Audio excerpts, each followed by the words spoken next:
Give my curiosity. I just can't help but wonder.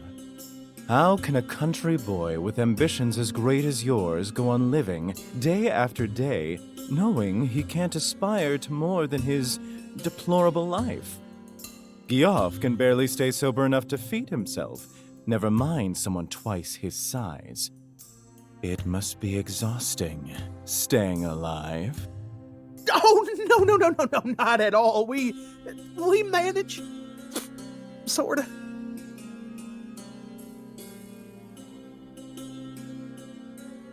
It's not too late to consider the offer I made you back then. Let me put those deformed hands of yours to better use.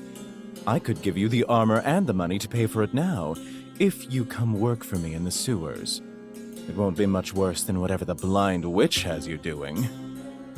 That's mighty kind of you, Mr. Taylor, but it's poor manners to consider job offers in front of your own boss. You make a fair point. Perhaps once I've torn that red scab off our guild's back then. Hannah.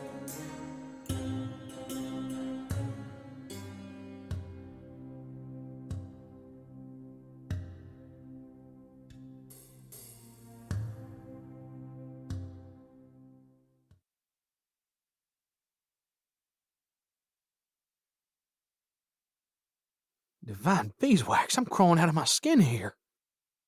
Who the hell you laughing at now, huh? That weirdo ain't no joke, you hear me? Last time I talked to him, it only took me shoving my hoof in my mouth half a second to swish, get a blade on my neck. And all I could see out of this eye was the creepy face of one of those golem...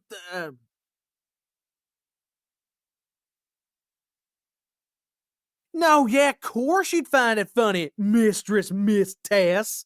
Paying my respect sure is a fancy way of saying he got the hots for you.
So, hey, Ana.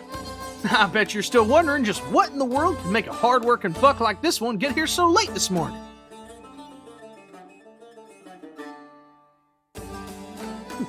Well, buckle up, because there's a whole story there. I saw a gazelle. Not any gazelle. No, ma'am. She was the fanciest gazelle girl I've ever seen. And there she was in the slums, strutting her hip-shaking, earthquaking, heart-melting butt.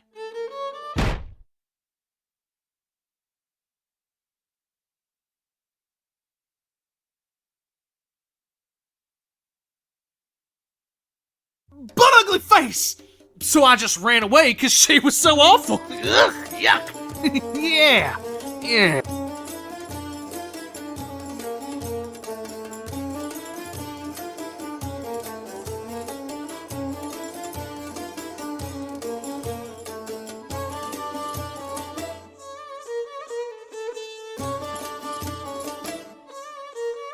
Horns?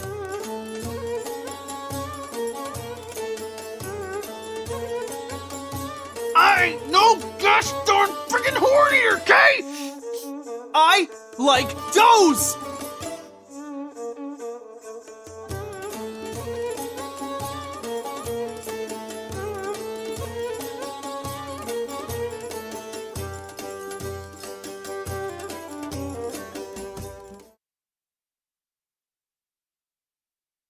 You're acting real ugly, boss.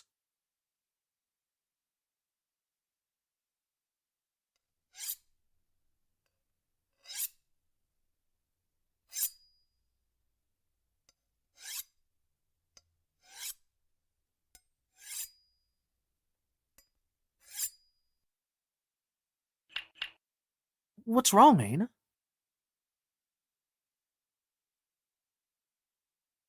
Come on, don't just keep everything to yourself. You know there ain't a single thing in the whole of Duck Nah you can't tell me.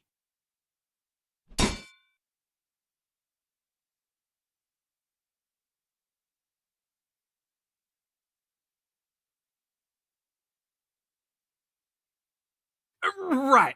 I know there ain't a single thing you can tell me either.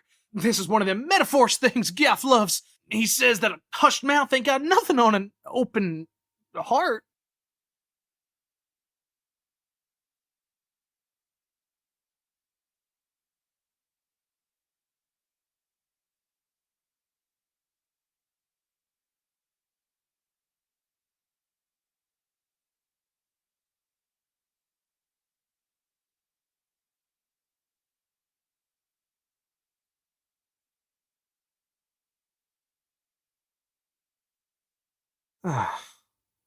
Well, he probably didn't expect you two to play, hide and seek in the stall.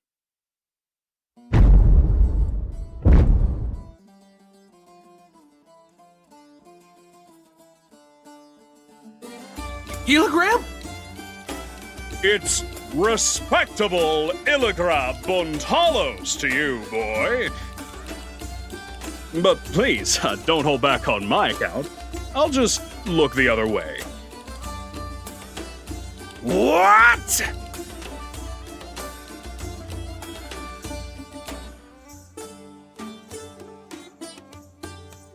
Patron! Ah, so he gets the respectful treatment and I don't. I see how it is. What's that salacious doll cop doing to my daughter now? They're just strengthening their ties of friendship. Ah, or is this a budding love?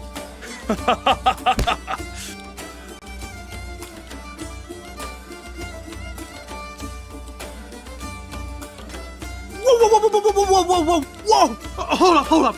We weren't doing anything, Patron. That's the problem, you come aground! You lighter sack! You!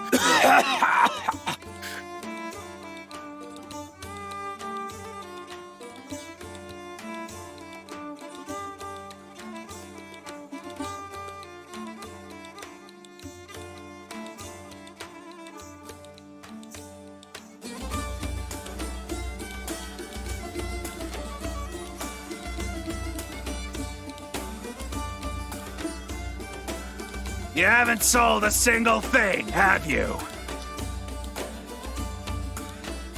Now, that's hardly their fault, Red. I'm sure this Yaltson was just frolicking with my daughter as usual! She's old enough to frolic as she pleases. She hasn't even come of age yet! Of course she hasn't. There's no way for her to pass that right.